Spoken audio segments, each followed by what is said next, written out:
कि शादी क्यों नहीं कर रही या शादी कब कर रही हो, और तुम ये सोच रही हो अगर कोई बात, कोई रिश्ता, कोई शख्स, कोई फैमिली समझ नहीं आ रही, अगर ये हक पेरेंट्स के पास होता तो पेरेंट्स को हक मिला होता।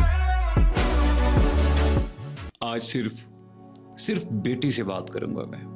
एक ऐसी बेटी जो अपनी तालीम खत्म कर चुकी है, जिसके कान में कब से बातें पड़ना स्टार्ट हो गई हैं, जो कि टेक्निकली इसमें उसका कोई कसूर नहीं है, लेकिन हमारा माशरा है ना, उसको रोल के रख देता है। पता क्या बात पड़ रही है कान में तुम्हारे कि शादी क्यों नहीं कर रही या शादी कब कर रही हो, और तुम ये सोच रही हो कि मुझे तो कोई समझ ही नहीं आ रहा। जो रिश्ता आता है पता नहीं क्यों, या तो कोई फैमिली सही नहीं निकलती, या लड़का समझ में नहीं आता, या कोई भी मसला होता है, और फिर आपके पेरेंट्स को इसलिए परेशान किया जाता है, प्रेशराइज किया जा रहा है कि बेटी 25 क्रॉस कर रही है भाई, शादी नहीं करवानी क्या। और फिर ये चीज कहीं ना कहीं तुम्हारे अंदर इनसिक्योर फीलिंग पैदा कर रही है, या हो नहीं हुई तो हो जाएगी, बट 25 के बाद ऑफ कोर्स हम जिस माशरे में रहते हैं, टेक्निकली इस टाइप की फीलिंग क्रिएट कर दी जाती है, और वो खुद आपके अंदर, आपका वो नहीं होता। आपको मोस्ट ऑफ द टाइम इतना माशरा मजबूर कर देता है, बार बार वो आपके माइंड में डाल के ये बात कि यार तुमने काफ़ी अरसे से पढ़ लिख गई हो, अब तो आगे मतलब शादी कब करोगी, शादी क्यों नहीं कर रही, कोई रिश्ते में हाँ क्यों नहीं करती, कोई रिश्ता समझ क्यों नहीं आता, तुम तो बहुत नखरे वाली हो, तुम्हें तो कोई समझ ही नहीं आता, तुम तो किसी को मुंह नहीं लगाती। अरे भाई, it's totally fine with this. आपका अल्टीमेट, सिर्फ मैं कह रहा हूं ना कि बेटी से बात कर रहे हो तो सिर्फ आपसे मैं यही कहूंगा, अगर कोई बात, कोई रिश्ता, कोई शख्स, कोई फैमिली समझ नहीं आ रही, खड़े रहना, खुदा की कसम खड़े रहना अपने इस। और याद रखना, इंसान का गट जानता होता है, हम अंदर से जानते हैं कि हमें कोई चीज समझ आ रही है या कोई समझ नहीं आ रही चीज। अगर कोई रिश्ता समझ नहीं आ रहा ड्यू टू एनी रीजन, और आपके माइंड में ये आ रहा है कि अगर इस बार भी मैंने हाँ ना की, पता नहीं रिश्ता नहीं आएगा, पता नहीं लोग उसके बारे में क्या सोचेंगे, पता नहीं लोग आते हुए 100 बार और क्रिटिकल एनालिसिस करेंगे कि यार इसके घर लेके जाना चाहिए भी या नहीं, या जो वो रिश्ते वाली आंटी है जो बार बार दिखा रही है, वो ये सोच के आपके घर रिश्ते भेजना बंद कर देगी कि यार ये तो सिर्फ टाइम ही पास करते हैं, इन्हें रिश्ता विश्ता तो करना नहीं है, ये तो बड़े नखरेलू टाइप के हैं, या इनकी डिमांड्स बहुत हाई हैं लड़की वालों की। अगर कोई शख्स समझ नहीं आ रहा, हाथ जोड़ के कह रहा हूँ, रिश्ते में हाँ नहीं करनी, क्योंकि वक्ती तौर पे शायद ऐसी सिचुएशन आएगी तुम्हारी जिंदगी में कि तुम अपने आप को इतना प्रेशराइज फील करो कि तुम ये सोचने पे मजबूर हो जाओ, कोई बात नहीं, कर लेती हूँ, मैनेज कर लूंगी। ये जो मैनेज करने वाला वर्ड है ना, ये शायद अभी तुम्हें नहीं लग रहा कि ये बड़ा हल्का वर्ड लग रहा है, लेकिन इससे तुम्हारी जिंदगी स्टेक पे लग जाएगी। तो वो कहता है ना कि like the moment U turn in and you just see कि वो सिचुएशन ही वो नहीं है, वो बन ही नहीं रही, तुम अपनी जिंदगी को अपने हाथ से खत्म करोगी। So please just have courage to से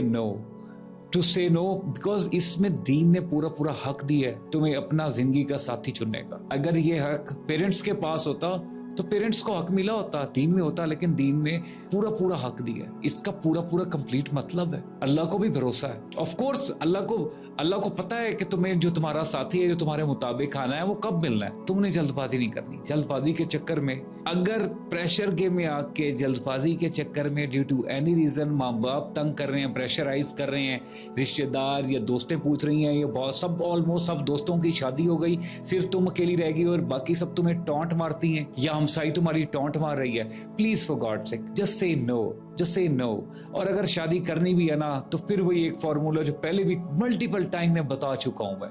और स्पेशली ऐसी जगह जहां पे शादी हो रही है, जहां पे लाइक बिल्कुल तुम्हारा आना जाना था, कोई रिश्तेदारी नहीं थी, कम से कम 1 साल एंगेजमेंट जरूर रखनी है, क्योंकि कुछ चीजें रिश्ता देखते वक्त नजर आएंगी, उसके बाद जो असल चीजें तुम आप लाइक नजर आएंगी तुम्हें, वो तुम्हें तुम्हारी एंगेजमेंट के बाद नजर आना स्टार्ट होगी। ऑफ कोर्स तुम्हारी साइड से उनको नजर आएंगी, उनकी साइड से तुम्हें नजर आएंगी। 1 साल एक ऐसा अरसा होगा जिसमें तुम इस काबिल हो जाओगे कि हाँ, तुम डिसाइड कर पाओगे कि इसके साथ मैं पूरी जिंदगी गुजार सकती हूँ या नहीं। ऑफ कोर्स कंप्लीट कोई भी नहीं होगा, कुछ चीजों में कॉम्प्रोमाइज करना पड़ेगा, और कुछ चीजों में कॉम्प्रोमाइज करने का मतलब ये है कि हाँ, वो बर्दाश्त के काबिल होंगी, हाँ, या जिसमें आपको कन्विक्शन होगी कि मैं कहीं ना कहीं इस पे जाके आगे अपने मियाँ को ठीक कर लूंगी, ऐसे सिस्टम में अपना कुछ वैल्यू ऐड कर लूंगी। लेकिन कुछ चीजें बिल्कुल काबिल बर्दाश्त नहीं होंगी अगर फौरन शादी कर ली, और स्पेशली प्रेशर में आके विदाउट नोइंग द फैक्ट, या without like with knowing the fact, आपको पता है कि यार ये काम खराब है, लेकिन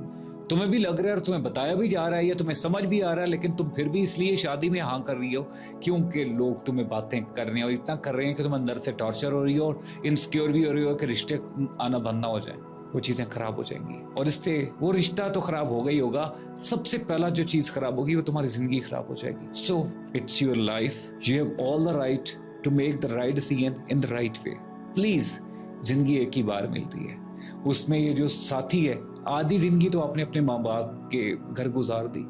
अब अपने घर बसाने की बारी है, अब अपना सिस्टम चलाने की बारी है,